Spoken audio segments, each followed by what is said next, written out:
Mit navn er Jonas, og jeg kommer fra AB 89ers. Vi spiller en sport, kaldet amerikansk fodbold, og vi har pt. 2 ungdomshold, 16 og 19.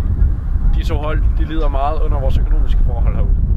Det er ofte svært at se forskel på spillerne, da vi ikke har nok trøjer i ens farve herude. Ready, set, hot!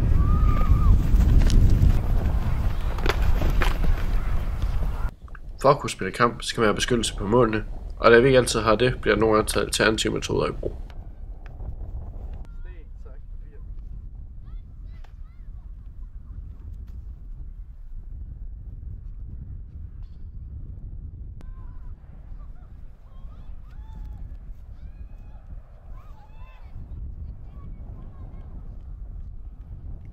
Som I kan se, har vores ungdomsspillere det ikke altid lige nemt, og vi håber på at kunne hjælpe dem til bedre forhold ved at vinde den konkurrence og få penge til blandt andet trøjer og puder.